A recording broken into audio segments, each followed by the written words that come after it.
Halo guys, balik lagi sama gua Tia Nugroho dari channel Gadget Boy ID.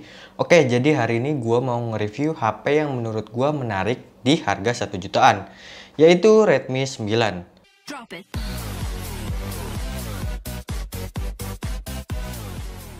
Seperti pendahulunya yang di Redmi 8 itu aja terjual sekitar 19 juta unit untuk penjualan global. Gila bener ya, antusias banget orang-orang sama HP 1 jutaan ini. Hal yang paling upgrade yang gue rasain itu ada di bagian kameranya. Sebelumnya di Redmi 8 itu kameranya masih dual kamera ya. Nah di Redmi 9 ini udah pakai quad kamera atau kameranya ada 4. Nanti kita bahas buat kameranya. Nah buat variannya sendiri dia ada dua varian. Ada yang 3/32 GB, harganya itu sekitar 1.799.000. Dan varian yang 4/64 GB, harganya itu sekitar 1.999.000. Dan gue pilih varian yang 4/64 GB ya, karena gue rasa itu angka yang paling aman lah buat saat ini. Dan untuk varian warnanya ada 3 ya, ada carbon grey, ocean green, dan yang gue pegang ini adalah sunset purple. Warna yang terakhir ini nih yang bikin gue pengen banget beli Redmi 9, karena warna ungunya itu cakep banget, beneran, seriusan dah. Dan apalagi ditambah gradasi warna birunya. Nggak ada obat. Terus dia kayak ada garis-garis gitu ya, pas gua gesek pakai kuku. Dan pas banget lagi lingkarannya, muterin model kameranya yang modelan vertikal. Lanjut buat desainnya, di sebelah kanan lo bakal nemuin tombol on off dan tombol volume. Di bagian atas seperti biasa ya, Xiaomi selalu nanemin IR Blaster. Buat yang belum tahu IR Blaster, jadi lo bisa pakai HP ini sebagai remote. Di sampingnya ada mikrofon. Di sebelah kiri lo bakal nemuin slot SIM tray yang bisa diisi dengan 2 slot SIM card dan 1 slot buat micro SD. Jadi gue saranin buat beli micro SD ya, karena memori 64 GB itu gue rasa bakalan kurang. Lanjut di bagian bawah ada jack audio, port USB Type-C, dan speaker yang masih mono.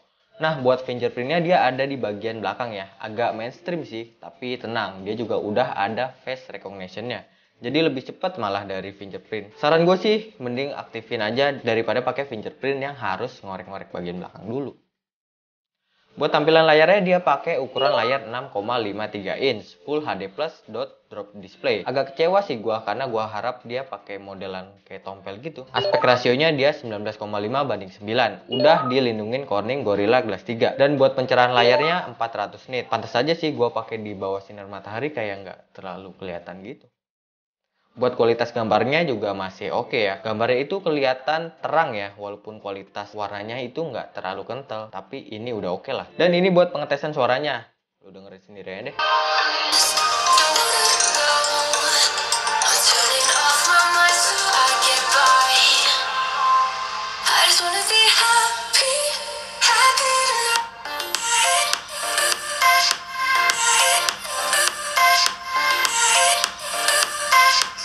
Menurut gue sih suaranya agak cempreng gitu ya. Lanjut buat jeroannya. Nih dia pakai chipset MediaTek Helio G80, termasuk prosesor baru ya. Dan ini juga setara sama Snapdragon 660. Buat skor Antutu gue dapet di angka 198 ribuan.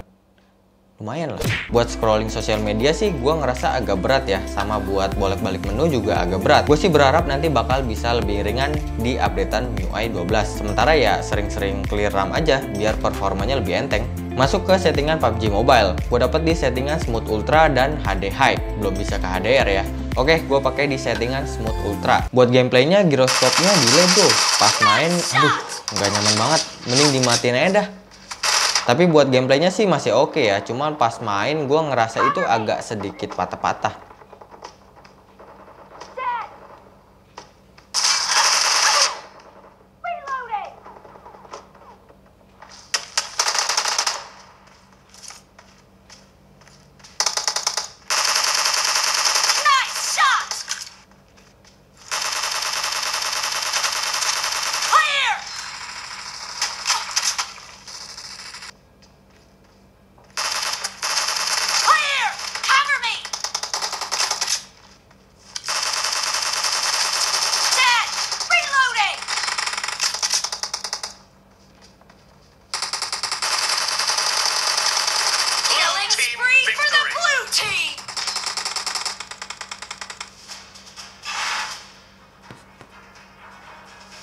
Lanjut ini buat pengetesan di Honkai Impact.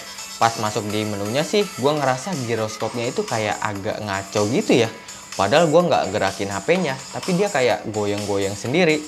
Dan ini gue dapat di settingan rekomendasi 3, tapi masih bisa dioper lah ke 4. Berikut gameplaynya. Aduh, berasa ngantuk banget, gak recommended gue. Tapi kalau kalian tetap mau main ya silahkan. Buat panasnya sih udah berasa ya pas mulai main gamenya. Tapi nggak terlalu over banget, masih oke lah.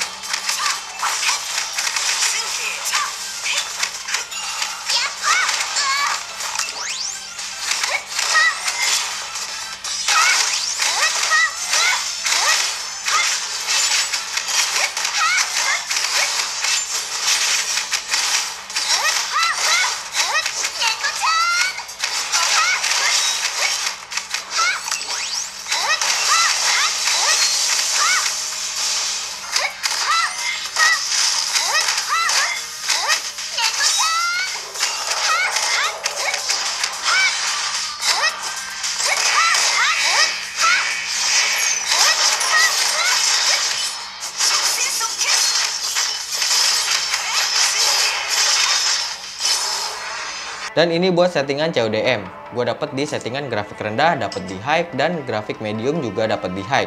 Agak kentang ya. Oke, gue coba di grafik rendah frame rate high. Gue pengen tahu performa mainnya. Berikut gameplaynya. Waduh, gue ngerasa giroskopnya juga sama aja nih, delay-delay juga. Dan buat gameplaynya juga patah-patah sih pas ketemu orang rame. Saran gue sih mending matiin giroskopnya aja pas lagi main. Tapi ini masih oke lah buat mainnya.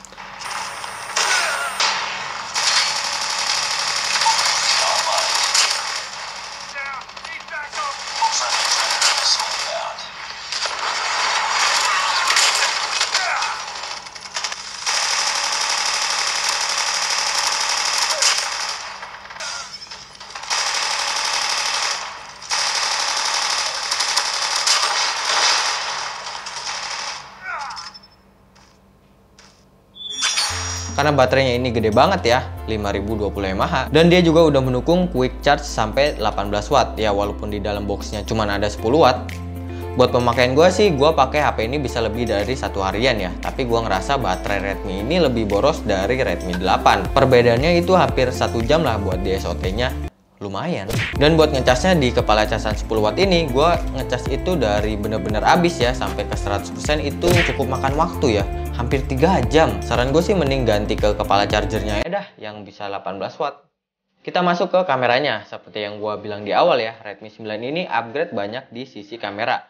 Dari sebelumnya 2 kamera, sekarang 4 kamera. 13 megapiksel kamera utama, 8 megapiksel ultrawide, 5 megapiksel kamera makro, dan 2 megapiksel depth sensor atau bokeh. Dan buat kamera depannya pakai 8 megapiksel. Sayang banget sih ini HP nggak mendukung fitur night mode. Begini nih buat kualitas kameranya. Buat kamera utama menurut gua warnanya itu sedikit vivid ya. Tapi dynamic range-nya juga bagus. Sudut-sudut fotonya juga masih cukup detail.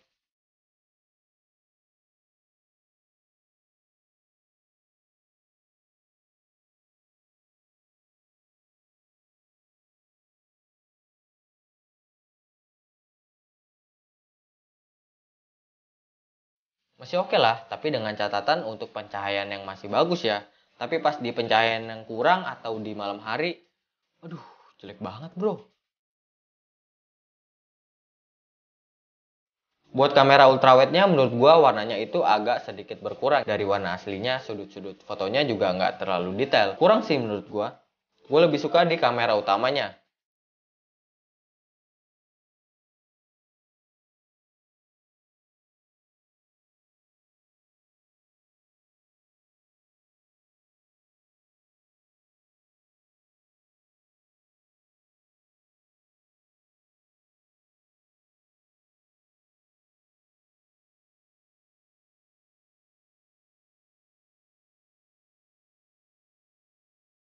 Buat kamera makro menurut gua, no comment deh.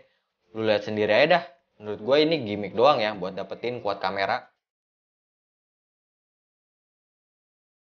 Buat kamera bokehnya sih menurut gua kadang suka ngaco sih. Gua foto objek mana, tapi blurnya malah kemana-mana. Terus sekalinya dapet yang pas, fotonya gelap. Tapi pas gua edit dikit kok jadi makin cakep ya. Dan buat kamera depan menurut gua, biasa aja sih. Malah setiap gua foto, gua ngerasa itu fotonya fokusnya di gua ya.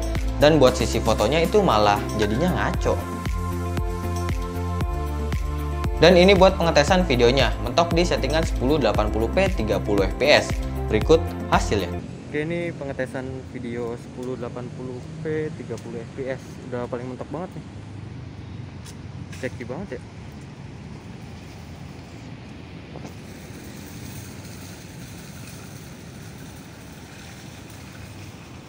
Kelihatannya sih warnanya natural aja. Nggak terlalu vivid banget. Senatural.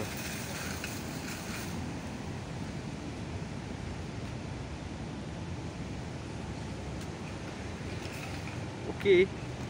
Dan ini buat pengetesan video lensa ultrawide mentok di 1080p 30 fps. Berikut hasilnya. Nah, ini pengetesan lensa ultrawide 1080p 30 fps. Lebih luas banget ya. Range-nya juga cukup jauh kayaknya.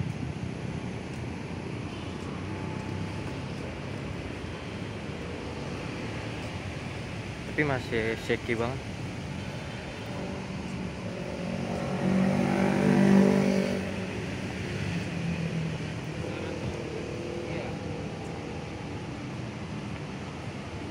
Oke. Dan ini buat pengetesan kamera depan 1080p 30 fps. Udah mentok itu ya. Berikut hasilnya. Oke, ini pengetesan kamera depan 1080p 30 fps. Kurang ya. Ini jam 5 sore. Nggak tahu nih suaranya kedengeran apa enggak. Masih shaky banget. Cuman terang sih.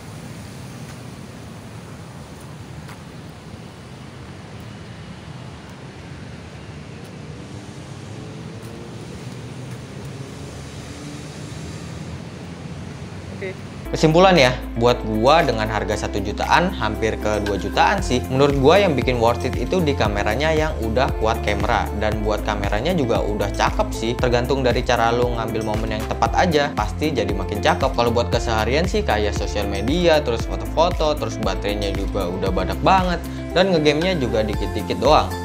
Cocok banget sih buat orang lapangan kayak gua yang suka kerja di luar dan harus wajib dan kudu bawa powerbank.